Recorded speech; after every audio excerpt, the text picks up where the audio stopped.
everyone, John Henry here from School of Trade, and today we're going to be taking a look at a wave pattern short here on the Russell. Now, we just moved past our stop limit, need to get filled. There we go. So we just got filled at 54.9, putting our stop here one tick above 55.8. First target's going to be at 53.3. Final runner target's going to go all the way down here at 50.9 and go one tick ahead of that 51. So looking short here, now the reason I really like this short is not only is it setting up as an extended perfect wave, what I mean by that is we utilize this first wave high here, that one didn't look so good, utilizing the overall wave, that one looks a lot better, coming right into the crosshair here, dropping lower. So a gorgeous wave pattern or an extended wave pattern to the downside. Now, the reason it looks so good is because if we look at the 60-minute chart here, we have a lot of areas of interest coming through here. Now, if we zoom all the way out and we use just a little bit of a trend line off the highs here, and we come down to the lows, and we just draw it over top of that previous swing high that we just broke through, so using this swing high. Buyers pushed it right through. They failed to get to a new high, immediately started rejecting, got a nice reversal bar down. You can see they attempted to buy it again on that retest. It bounced up, had a little bit of a bullish bar there, and immediately dropped straight back down. And that drop down is what signaled us into a potential wave pattern to hop into the downside. Now, not only that, but price actually came back and retested that area of supply as well as our little average coming through here at 1158.8. So a nice little pullback or a breakthrough snapback little trade there. Typically we look for that around the BMT, but this gives us just a perfect example of why we would be looking for a short here. And pushing over into the entry chart, it gave us a perfect wave pattern to the downside following straight up with that pattern itself. So we got short here at 54.9, almost didn't get filled actually. Those limit orders did pull back just a tick to get us in. But looking for our first target down here at 53.3. Now that's going to be 16 ticks, and that's going to be on 3 contracts. So we'll just copy paste that 3 times there. And then we're looking for the final target down here at 51 even. Now, looking at that first target, if we do get that filled, we're looking at 16 at 3, so we're looking at 48 ticks just on that first target. And if we can get that final target filled, if we can get that runner from our open, or from our open of the position that is, to the target at 51, looking at 39 more ticks. So not only are you going to have 48, plus another 39, 87 ticks potential on the trade if we can fall down from there. Now you can see the buyers are having a little bit of fluctuation from here, and because we're coming off of a 60-minute level, that's why, you know, typically when you come off of those levels, it's going to be a little bit higher risk in terms of trying to catch a runner just because we're on an entry chart, we're on a faster time frame, and a lot of times you get a little whippy.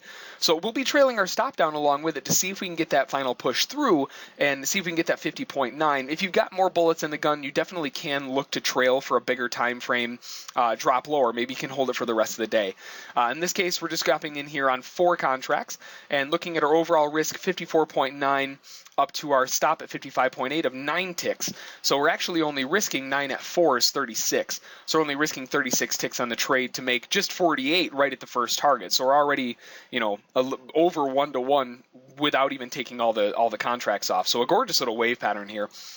Now, it looks like it's taking a little bit of time here. We'll see if the sellers have what it takes to really push down into that 53.3. Once we get that filled, stop will move right down to break even.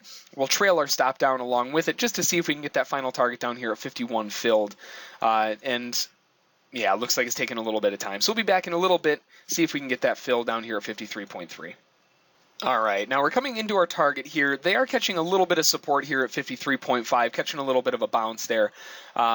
Just a few ticks off of our first target here, 53.3, hoping for another push down from the sellers here. Now, our stop is still above this high here, but once again, you know, once we get that filled, there we go, just got that filled, and move our stop down to break even. And now we can just ride out the trade. So let's take all this clutter off the chart here. And now we're just looking for that final target down here at 51.0. So we got that first target off, 48 ticks in the bank so far. Now we're going to be looking for a final push down. Hopefully we can get that 39 final tick runner. But again, we'll be trailing our stop down along the way, just in case it wants to get a little bit choppy or whippy. If you are looking to try to trail for the rest of the day, you can leave your stop above that 55.7 and just, you know, trail the swings as it moves down. That's definitely an option. A little bit more conservative, and you do risk the chance of giving some profit back on the trade. I'm going to be a little bit more conservative and just trail as we go down. So I just wanted to do a quick update as we came into that target. So we'll be back in a little bit, and we'll see if we can get that final target filled. All right, we're back. We actually got stopped out on the move, didn't quite get all the way down. Now, when we came into this double bottom here, we got this little bit of a bounce and kind of a, if you will, on a fast time frame, a little bit of a flag, and then we broke down. Now, that breakdown was actually met by a huge amount of buying at this previous swing. You can see this green line there, and popped it higher. So I opted to be a little bit more aggressive on my stop, put it 2 ticks above here, above this previous swing.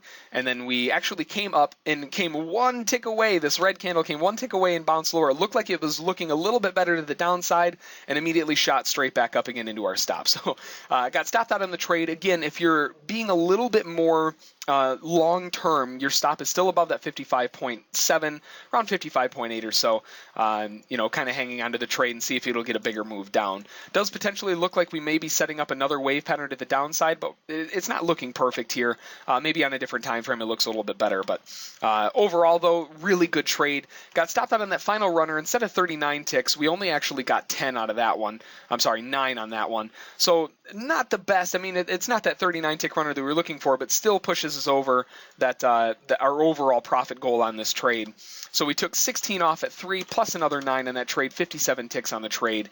And just a gorgeous wave pattern by itself. And even though it's set up perfect, that goes to show you that even the perfect patterns can fail sometimes. So that's going to be the wave pattern for today and the trade of the day. If you have any questions about it, feel free to send an email to School of Trade and over here to check out our trial at schoolovtrade.com. Have a good one.